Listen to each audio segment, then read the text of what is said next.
Hello, everyone. This is young Moses. I definitely didn't lose my beard somewhere else. Definitely didn't lose it.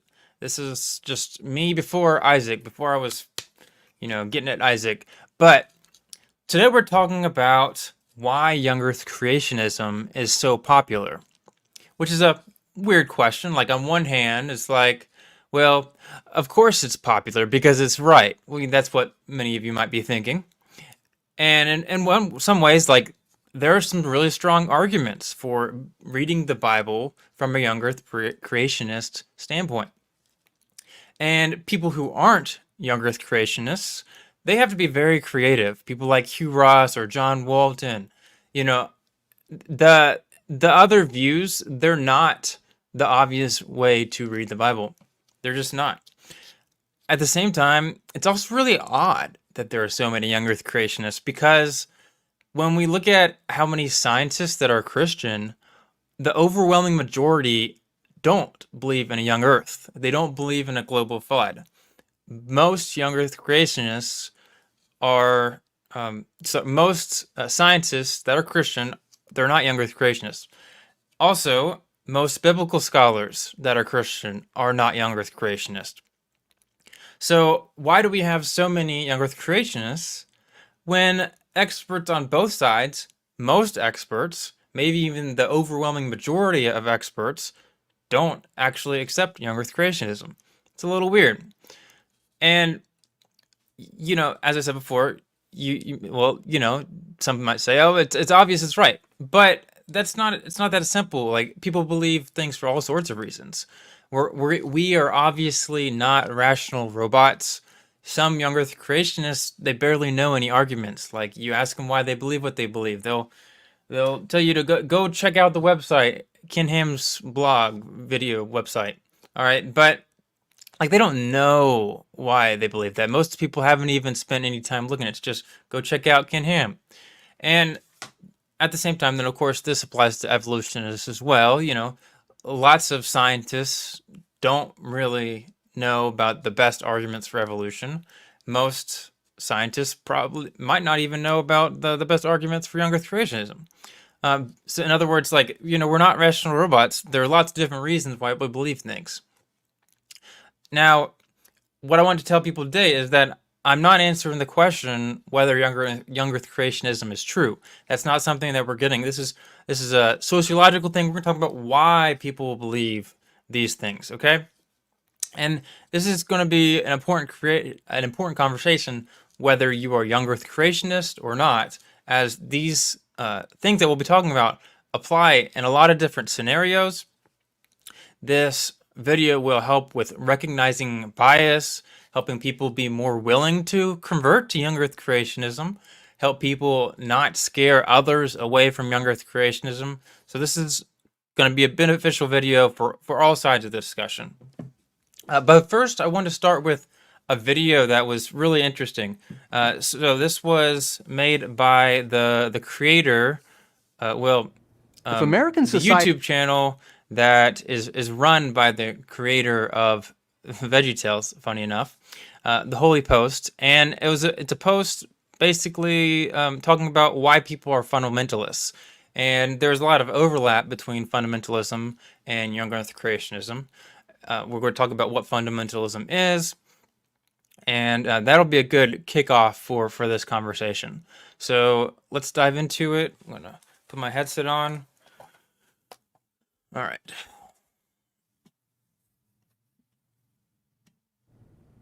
If American society collapses into conflict and chaos, historians will look back and know exactly who to blame. The Cheesecake Factory. Let me explain. The Cheesecake Factory menu is legendary. Over 20 pages long and more than 250 items. There are so many options, diners are often overwhelmed. This menu epitomizes what psychologist Barry Schwartz calls the tyranny of choice. We usually consider having choices to be a good thing. It's how modern people define what it means to be free. But in a 2004 article, Schwartz's research found that having too many options actually makes people feel anxious and ultimately dissatisfied with their decision. Think about it. No one second guesses their order at Chipotle because there's only 5 things on the menu. But at the Cheesecake Factory, you're always left wondering if you really made the best choice. That's why Schwartz found having more choices actually increases anxiety and decreases satisfaction. Having more options makes people feel more free, but also makes people less happy. Of course, this doesn't just apply to restaurants. Capitalism and technology have created an explosion of choices in every part of our lives. I'm old enough to remember when there were only a handful of channels on television. Now, with streaming services, we can spend all night browsing what to watch and never actually make a selection. That's the tyranny of choice. And think about marriage. A generation ago, your potential pool of spouses was limited to your immediate community, your school, church, workplace, or neighborhood. Now, with dating apps, the choices are endless. Having all of these choices is supposed to make us more free and more happy, but that's not what the data shows. Over the last 50 years, Americans' happiness has been declining and anxiety has been skyrocketing, especially among the young. Like Barry Schwartz said, having unlimited choices is its own kind of tyranny. So, what does this have to do with the collapse of society? Glad you asked. A German sociologist named Arnold Gehlen observed that when people become overwhelmed with decisions, when they are constantly living under the tyranny of choice, they actually start looking for a way to reduce the number of options in their lives. They long for simplicity and clarity. They want fewer items on life's menu so they can be less anxious and less dissatisfied. People will actually opt for less freedom. And that, said Galen, is when fundamentalism becomes appealing. When we hear the word fundamentalism, we usually think about religious fundamentalism. And that's because the term began as a way of describing Christians in the early 20th century who were committed to the fundamental doctrines of the faith. But since then, the word has been applied to other religions. And today, we even speak about secular and political groups as fundamentalists. In fact, the Merriam-Webster dictionary defines fundamentalism as a movement or attitude stressing strict and literal adherence to a set of basic principles. I like how Richard Land defines it. He said, fundamentalism is far more a psychology than a theology. In other words, it's no longer defined by what a person believes, but how they believe it. You might be having a hard time understanding what we're getting at. Keep watching, we'll get there. Fundamentalism is all about certainty. There's no room for doubts, questions, or ambiguities. And that's what makes it so tempting to people overwhelmed by a rapidly changing culture filled with endless choices. Fundamentalism comes along and says, you don't have to worry anymore about whether you're making the right decision. You don't have to spend all of your time and energy making sense of hundreds of items on the menu. In fact, don't bother looking at the menu at all. Yeah, so a couple really interesting things there. So he said you don't have to look at the menu at all. And he said that it's just really simple, it's easy, it's obvious. That is the idea of fundamentalism. So he also said it doesn't specifically apply to Christianity. There's other ideas about it. It's a way of thinking. And how this applies to young earth creationism, specifically groups like Answers in Genesis, is that there's oftentimes an idea that it is the obvious thing, it is the clear thing, it is simple. We have the answers. The literal name of the organization is Answers in Genesis, all right? They claim to have the answers. And when you look at their posts, it's not like, it could be this, it could be that, we really don't know. Like 95% of the articles on there is like, this is the answer and it's obvious. And even if they're talking about a different view, it's like, this other view is clearly not right. Our view is the obvious one. And why this is important for today is for a number of different reasons. But one, it makes people feel safe and control. If their world is full of chaos, if they feel like they don't have any control in life, people are gonna look to groups like these that'll say, hey, we have the obvious answer, and that way you don't have to worry about being wrong, or you don't have to worry about looking at all these other things, being overwhelmed with all of these other views. Like, that is the right answer.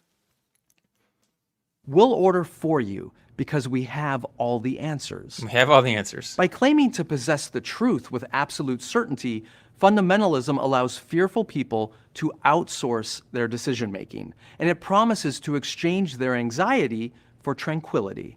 It frees them from the tyranny of choice. Not sure who to marry or even how to define marriage? Don't worry about it, we've got you. This is a really big one, right? Answers in Genesis is very big on marriage and the biblical view of marriage, and fighting against the liberal propaganda, right? Well, they tell you what marriage is. Confused about politics? We'll tell you who to vote for. So this one, I'm not sure if someone like Answers in Genesis has ever told people who to vote for, but they're very big on like the typical conservative views on abortion or LGBTQ plus stuff or race issues. It's all one thing. Like, we'll give you the views that you need for politics. We have the answers. Trying to understand climate science? Don't hurt your brain. Same thing for this climate change. Yep. We have a simple answer. And all of the alphabet issues, LGBTQIA, BLM, CRT, DEI, SEL, ESG, we'll tell you who's A-OK and who's DOA. It sounds like a pretty good bargain, but here's a catch. The certainty offered by fundamentalism is only maintained when hitched to two other qualities. David French identifies them as ferocity and solidarity. Ferocity and solidarity. Solidarity means staying tightly connected to other fundamentalists who share your certainty and doing everything possible to avoid people who might make you question it. And if you do encounter a person or idea that challenges your certainty, avoid people who... We'll listen to that one more time. This is important. Solidarity means staying tightly connected to other fundamentalists who share your certainty and doing everything possible to avoid people who might make you question it. So this is very, very big in the young Earth creationist Answers in Genesis circles. Now, I do want to be clear, like, not every young Earth creationist is like this. Not every young Earth creationist is a fundamentalist. The whole certainty, solidarity, ferocity, ferocity, I don't know. Those things are not applicable to all of them, but it's very big in how it's presented, especially in the biggest apologetics organization in the world, Answers in Genesis. So what is the solidarity? So how a group like Answers in Genesis does this is they first, you have your group of young Earth creationists that take the Bible literally and historically and true, which there are lots of young Earth creationists that do that aren't in this group of fundamentalists. But what they will do is, like you're in that group. If you're in the group, it's great. Like, you're safe. You don't have to worry about being wrong. It's awesome. It feels great. But then everyone that isn't in the group, the evolutionists, the atheists, even some young Earth creationists that even they like still believe the Bible is historical, still take the Bible literally. They still take God's word very high view, and they still believe in young Earth or a global flood. But when people like Marcus Ross or Todd Wood, they're put in the out group because they might think that dinosaurs have feathers, like something just like completely just like there's no obvious reason to reject that type of view from the Bible. There's that series that you might have seen on my channel with Marcus Ross, where like they were like really like painting him in like just the worst possible way, as if he's like someone to avoid, who's terrible, who just not someone to listen to, when like he had just a few views that were barely even different than young Earth creationists. So in other words, a group like that, Answers in Genesis, they paint the lines, who's in the group, who's not in the group, and if you're not in the group, that's bad. Stay away. You have to have your group of people, solidarity. And then there's another part of it where that other group, the out group, there's this idea of like, don't listen to them. They're not worth listening to. And they do this a number of different ways. So sometimes they'll like review a book, but then they read the book and they don't understand them, and therefore they will, paint them in the worst possible light. Obviously, this guy is stupid, right? Like, how could he believe this when really, they just don't understand his view? That was very big in a view like John Walton's. Now, John Walton's view is pretty difficult to understand. Like, I get it. At the same time, you still got to represent the view correctly. And and of course, oftentimes they'll even focus on things that are like maybe the more controversial things, but the more obvious things, the best arguments oftentimes are left out. So there's also different other reasons for why like people in this group, they will not represent people they disagree with well. Maybe they just don't think they're worth the time. Maybe so that obviously if they don't think they're worth the time, they're not going to spend the time to understand the view, or just emotions. Like when you're in this group, everybody that is outside of the group is bad, like makes you feel uncomfortable, really terrible. And there's a number of reasons why that happens. But what that means is that when you read someone you disagree with, you feel really uncomfortable. You feel like you're in the enemy headquarters, like you're about to be attacked. And other ways that Answers in Genesis does stuff like this is they say that Christians, they reject biblical authority if they don't believe in young earth creationism, which is obviously untrue. Or they'll say that the people they disagree with, they don't actually believe in an inerrant Bible. They actually think that there are errors in the Bible. But someone like John Walton will explicitly say, hey, like, I don't think that there are errors in the Bible. Now, I'm not going to get into that topic there, but either way, like it's just not a charitable way to look at the other side of things. They'll paint the other side as Satan, whether that is evolutionists that are Christians or non-evolutionists, atheists, people like Marcus Ross, Todd Wood.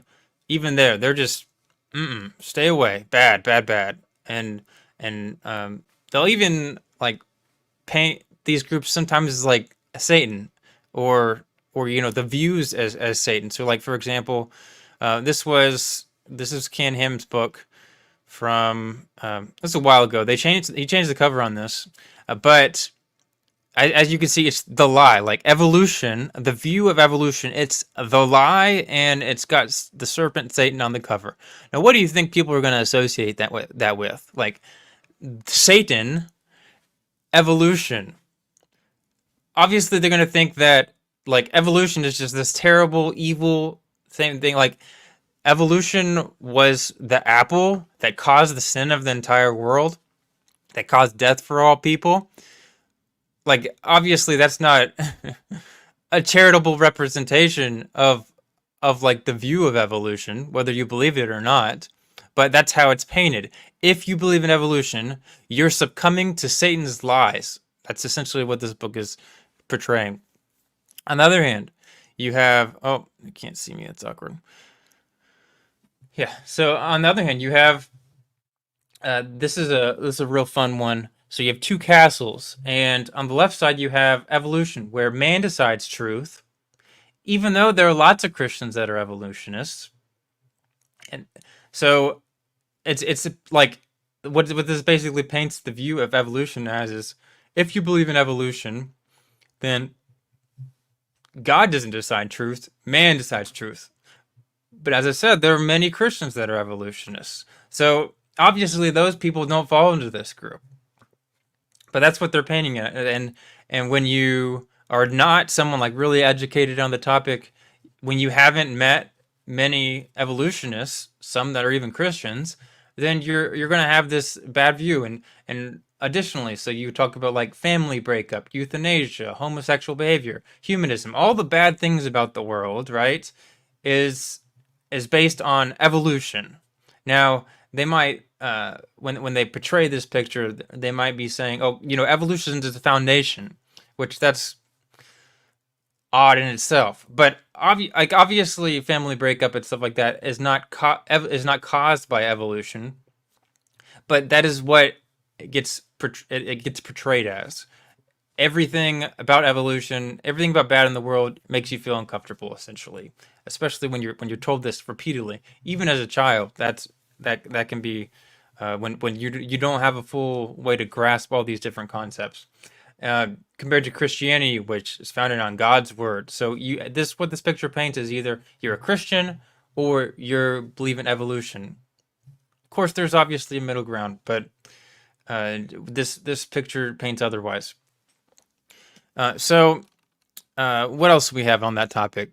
All right, and of course they'll also say that like they'll paint someone like John Walton, a Bible scholar, or whatever, any Christian evolutionist, as someone that goes to science instead of the Bible, as if you can't go to science and the Bible. It's one or the other. And they'll paint him as like, clearly that's not someone you should be listening to, right? Someone that goes to science instead of the Bible. The Bible is the word of God. You should go to the Bible first, not science.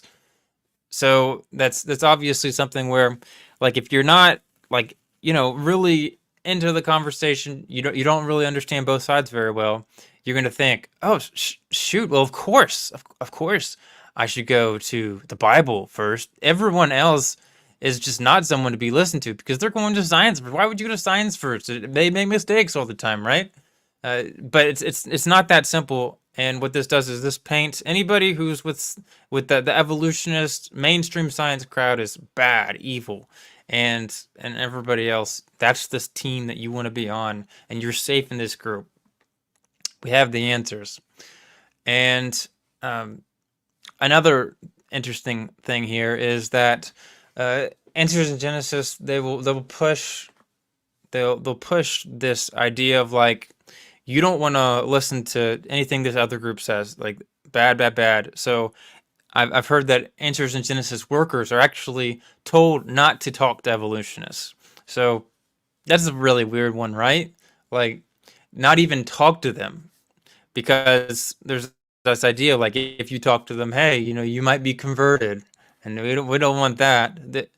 And then of course they'll say that they're not worth the time, or that other group, the evolutionists, main college, they're going to brainwash you if you go to college. You don't want to get brainwashed. Just go to the Christian college.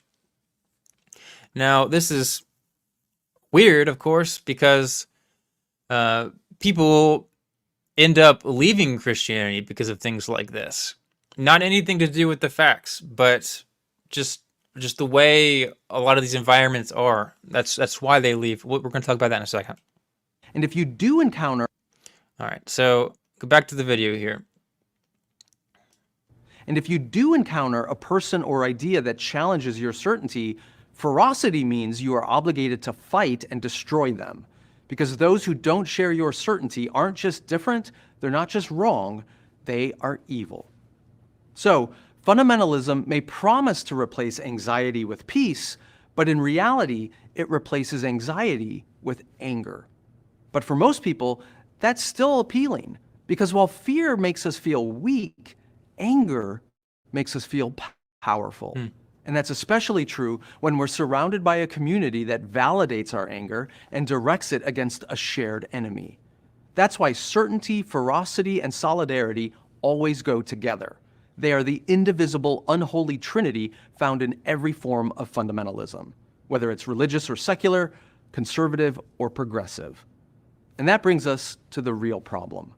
The United States was created to be a diverse, tolerant society where people are free to believe, worship, and express divergent and even unpopular things. These rights are enshrined in our founding documents.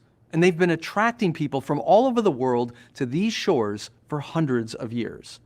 But ironically, it's precisely this diversity that drives more people toward fundamentalism. With so many different people holding so many different beliefs and advocating so many different ideas, Americans on both the right and the left have a growing appetite for simplicity, for certainty, and there are plenty of algorithms and angry souls online who are happy to provide it. But a society as diverse as ours cannot flourish if more and more people embrace intolerant and incompatible forms of fundamentalism. A pluralistic culture that sees anger as a virtue and differences as evil will, in time, tear itself apart. So, what are we to do? Well, those of us who are So he's talking about tearing things apart. Where that, you might think that's a little weird. Like you're not gonna tear anybody apart. You're not gonna saying you shouldn't listen to people that aren't younger creationists. That's not bad, right? Like that's not gonna do anything bad. So I've talked to a number of different atheists. Well, yeah, actually atheists. I've talked to a number of different atheists that like I know personally, and they'll say that many of these ways of looking at the opposition, the evolutionists, or the Bible scholars that promote an old Earth or something like that. They'll look at them and they'll see that these groups of young Earth creationists that have like either misrepresented them or just told you not to listen to them, told you to be afraid to. When you eventually, a lot of things have to happen, but eventually what will happen is many people will either go to college where they'll hear about evolution and like the actual different science behind that. They will hear the very best case, not like a misrepresented view of it, but the very best case. And they'll go to Bible college and they're not going to be just younger creationist teachers there. They're going to be other professors, and they're going to realize other views, and they're going to be like, shoot, I got lied to. Those other people, people that I felt were super smart, and they've been doing it for so long. They did it for this long, and they didn't tell me about these other views that had some possibility to it, or maybe even were better, or they either misrepresented them. Well, obviously they're going to feel lied to. Whether they were lied to or not is a different question. Most of them probably not, okay? But they will feel lied to. Either that, or they will just see the young Earth creationist group as not trustworthy anymore. They'll see someone's canned ham as someone not worth listening to. Because if you can't even get these basic views right, then why would I listen to anything you say? Why would I trust anything you say? On the other hand, and this is going to be very important for anybody involved. This is very important. Why it's important to make sure you represent your opposition well when you are on a platform or a teacher or pastor or a big organization for apologetics. You have to make sure that you represent them well, so there isn't a situation where they feel lied to, or otherwise you're going to lose your trust in many people. Now there's always going to be that group that no matter what happens, they're just so in need of that certainty that they have to have it, and that's the only view that they can accept no matter what people think. There's those types of people, like everyone's met them online most likely.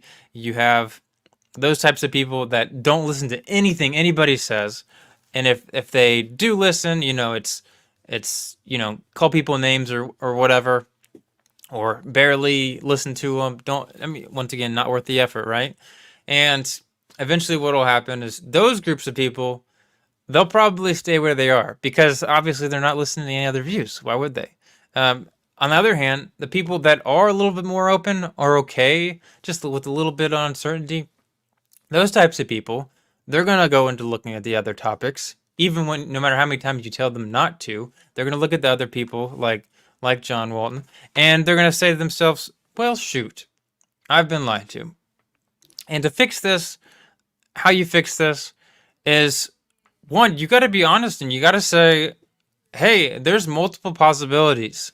And I'm not even like talking about like big picture. I'm not saying, oh, there's multiple possibilities, whether young Earth or old Earth. I'm talking just like even the small things. Like, is it possible that there were dinosaurs with feathers on it? That's something that the Bible is almost entirely ambiguous on, and yet some groups are just not okay with that.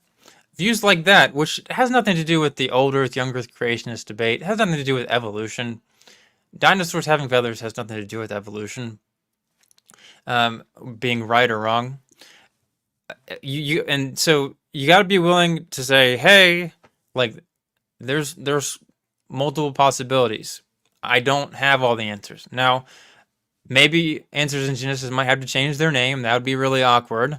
They don't have all the answers, but um, maybe we should, you know, stop following such a group or promote other groups. Promote people like Marcus Frost, Todd Wood, Dustin Burlett, young Earth creationists that are much more okay with saying, hey, we don't have all the answers, and that's okay. But they also still believe in young Earth, that the Bible is inspired, that it's inerrant, that the Bible is true, historical Adam. Those are the people that we really got to promote and follow, look towards for the answers. Uh, not the people that are only care about certainty and being right, essentially. So the other question here: what do you do if you think the fear or insecurity might be causing you to have a difficult time in this conversation? So many people watching might be thinking to themselves, well, shoot, I do feel really, real good when someone says, "Ah, you got the right answer," or they feel real good when someone like Ken Ham says, "That's the only way to read that verse," and you feel good that you're in your group, that you're not part of the other group, or if you feel uncomfortable when you are talking to that other group, or you feel uncomfortable when you're reading that book, that evolutionist book, or even you're in your biology class at college. When you feel uncomfortable in those situations, we really got to make sure that our bias is not preventing us from truth. So someone like Dustin Burlett or Marcus Frost or Todd Wood, they're younger creationists that are more willing to look at the other side, take what's right, because not everyone's right about everything. They can take what's right, leave the bad things that are behind, the things that are untrue. It's okay. Sometimes your opposition is right about some things, and if you don't listen to them, you're not going to be aware of it. That's just that simple. But you can't do that if you're really emotional, you're fearful, you're scared, or you only care about being right. You're not going to be able to do that. So how do you prevent yourself from doing that? First, recognize that you're feeling that way. So recognize, I get real upset in these conversations. Why do I get upset? Ask yourself that. You know, if you realize you're getting upset, do things, give yourself a chance to calm down, go away from the conversation, and then come back when you're a little bit more calm. If you realize that you're feeling awkward, or you have anxiety, or you're getting mad, or you're sad, any of those emotions in this conversation, or even feeling really, really, really good, like, I just destroy that guy in a debate. If you're feeling that good, that might be a good reason to hold things back a little bit and like, why am I feeling that way? Could those emotions be getting in the way of me thinking clearly? And so recognize those emotions, and then ask yourself why you might feel those emotions. Is like when you're talking to someone that you disagree with, or do you feel attacked, or uh, do you feel like you're in the lion's den essentially when you're reading other people's books? What makes you feel so anxious or sad or annoyed? Like, what's possibly causing those types of things? Ask yourself that and think about that. and be conscious about how you're feeling. Recognize patterns too. Like you might be more emotional in certain situations, and the reason you're emotional might not have anything to do with the actual conversation. It might have to do with past experiences of, like, oh, when my pastor, when I came to him with questions about evolution, he said, no, don't listen to that. That might have changed the way how I feel about the topic. So I might be getting anxiety because of past situations, not having anything to do with, whether that view that I'm looking at is correct or has good points to it. And then yeah, so there's one other thing that the video goes into. Let's talk about that. Followers of the way of Jesus Christ are called to offer an alternative solution to the tyranny of choice. As people become overwhelmed with all the diversity and decisions and dilemmas of modern life, they have to see a response in us that is better than the one offered by fundamentalisms on either the right or the left. Rather than certainty, we can show them humility, the kind that comes from rooting our security in God's unwavering love rather than in having the right answers on every issue. Rather than ferocity, we can show them empathy, a willingness to listen, engage, and understand those who are not like us, even if we don't always agree. And rather than hostile solidarity, we can show Christ-like hospitality, an openness to those who don't share our beliefs and values because we view them as neighbors to be loved, not enemies to be defeated. Look, despite what conservative fundamentalism claims, we can't go back in time to a simpler era with less diversity and fewer decisions. And despite what progressive fundamentalism says, we can't just get rid of all the people deemed to be on the wrong side of history. Diversity and choices are part of modern life. We can't make the Cheesecake Factory into Chipotle, but we can offer a better way, a more compassionate way than the fear and anger of fundamentalism. To learn more, check out the resources in the notes and follow us at holypost.com. All right. Yeah. So treat other people that you disagree with in Christ-like behavior. That was a lot of time spent on that topic. So why is young Earth creationism popular? For a number of different reasons. We're going to continue with that. But first of all, because it attracts people that want certainty. It attracts people that are fearful about the world, because it paints people as people that you don't want to listen to. So of course, a lot of people are going to stay young Earth creationist because they're not listening to any other views, right? And there's a lot of like things that essentially bias. Everyone's biased, just to be clear, but there's some specific things that groups like Answers in Genesis and other young Earth creationist organizations, they essentially use psychological techniques to make you biased, essentially, and to make you think that the other people you're talking to are terrible, and make you feel uncomfortable when you listen to that kind of stuff, so that you can't use logic. There's other reasons why young Earth creationism is so popular. One is because of the whole Christian inspiration thing with the Bible having errors, and that controversy. So in the 1900s with fundamentalism, you have a whole group of Christians that are like, oh, errors don't matter, right? So we get a whole other group that were like, oh, shoot, yeah. We got to make sure the Bible's inerrant. Like, there was a whole other push. So you had a group that's like, it's okay to read the Bible as if it has errors. And then you had another group that was like, well, we can't have any errors, and we have to read the Bible literally. And that really grew into the, what most people call fundamentalism from a Christian perspective. But the how that fits with young Earth creationism is you also had a time period where there was whole scientific aspects to this, where evolution. So Henry Morris comes onto the scene. Henry Morris comes onto the scene, and he reads the Bible, more literally than than most people at the time, and it's like, well, shoot, we're already reading the Bible literally. That makes a lot of sense. Those types of views, and so it's not even a psychological thing. It's just like it's simple, and um, the time period where you had a lot of people that were reading the Bible just literally, but from a 21st century perspective. They were reading Genesis as if they're when they read about the heavens and the earth, they think of planets.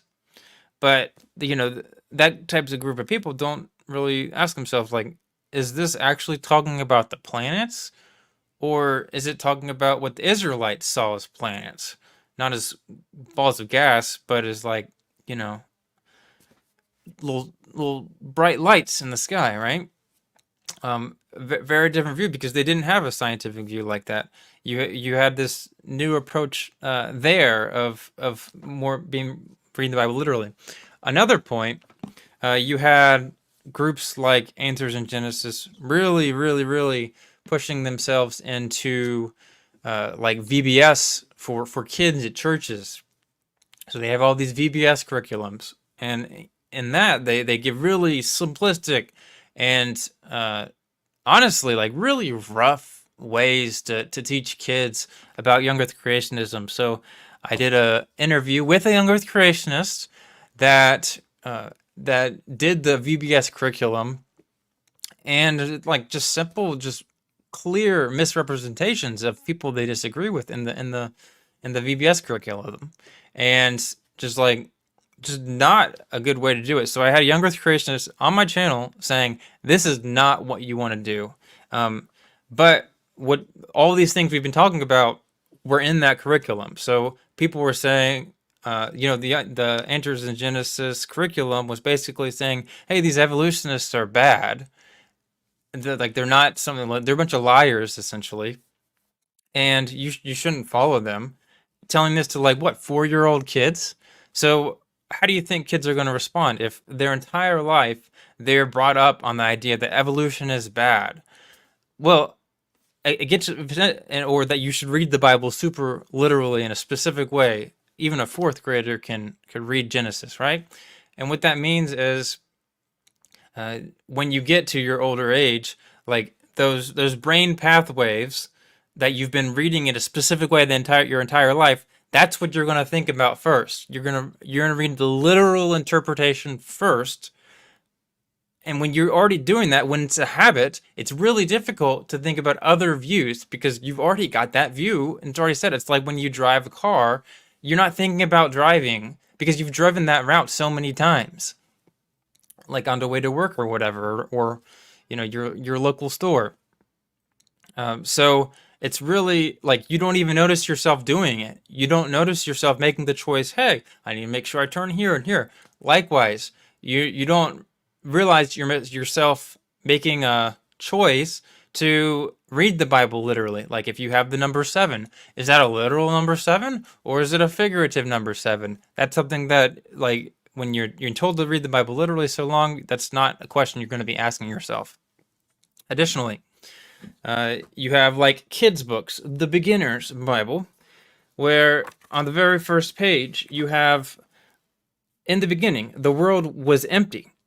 So what is that going to convey to a child? Well, in Genesis, obviously there was nothing before we came into the scene. But that's also really interesting because there's a ball. But this is not how the ancient Israelites would have been thinking about the world. They would not have thought as a big ball because, of course, they believed that the world was flat. So you have, these types of pictures that when you are a child, you say, hey, God created the whole world. You're going to be thinking of creation ex nihilo because obviously if there was nothing, if it was empty, then there's going to be something, right? So God created everything, and then he made a light of some kind. This is the types of things that you're going to think. Or you have lions and humans together, right? Well, there's obviously lots of Christians that don't think this ever happened, that there was a lion and a human hanging out together, because obviously lions are dangerous, right? Now, on the young Earth creationist view, sure, you know, uh, they would say that there was no death before the fall, but not all Christians believe that. And so, what happens if you tell your Christian or you tell your children on and on and on completely, like every single time, hey, there was no death before the fall, or there was, uh, you know, there was animals that were predators that lived with humans. Well, when you get older, this you're gonna think and you're gonna believe in creationism, of course. And you have like things like this, which like that doesn't sound. This is funny though because it's actually, if you look closely, those are pears. Pears, not apples, pears. But this is actually a really good example because uh, everybody today, right, thinks that the tree knowledge of good and evil was an apple, and that's because there's so many pictures and storybooks and all that kind of stuff about apples. But no, no, no, no, nope. This one actually says a pear on it. So this is a big surprise for a lot of people when they realize, hey, the text doesn't actually say there was no apple, or it doesn't tell you the type of fruit it was. Something else that this is for kids. Something else, it says sin entered the world. Now that doesn't sound that bad, right? Well, there's actually lots of Christians that don't think the text of Genesis is talking about sin. And you might be thinking, well, if it doesn't talk about sin, then where'd sin come from? Well, if sin didn't come from Genesis, it doesn't mean it doesn't exist. There's plenty of other verses in the Bible that talk about sin. Just because we don't know specifically where it came from doesn't mean that it doesn't exist or that Jesus dying on the cross wasn't required. Like that doesn't follow. I've got videos on that. And then you also have what else is there? Yeah, you also have this idea of like Adam and Eve sinned or disobeyed God. Because of their sin, bad things would happen. So, that's like its explanation for why bad things happen. But not all Christians believe that's what the text is teaching. Or once again, this one you have lions and humans together. And let's see if there was anything fun here. I'm sure there was, but that's okay. Or you have this one where you have lions just hanging out, just having fun with all the animals. So nice, so good. But the text obviously doesn't say that. I'm sure I've labored enough, so I'll keep going here. But there's also homeschooled material and VBS or Answers in Genesis groups like that. They make sure to go like all to the churches. So there's all kinds of like presentations that they do. They go to, like all the groups of people that maybe don't spend as much time on the internet. If they were on YouTube or something like that, maybe they might see this video, but they're not. So in other words, the only people that are going to those churches are the people that are willing to take the effort to do it. And the ones that did it just happened to be the young Earth creationists. And then once that happens, of course, you got VBS. If you get them at a young age, then they'll believe it when they're older, right? So anyways, this has been a real fun conversation. There's some other reasons why young Earth creationism is very popular. With that being said, I'll just summarize real quick. So, why is it not popular? Or why is it popular? It's popular because there's some strong arguments for young Earth creationism from the Bible. It's simple. Even kids can learn about it really easily. The leaders, they promote a lot of fear. If you disagree with young Earth creationism, that's really bad. That's what they'll say, essentially. They'll paint people as bad. Anybody else they'll paint it as if there's only two options, whether it's young Earth creationism or evolutionary atheism.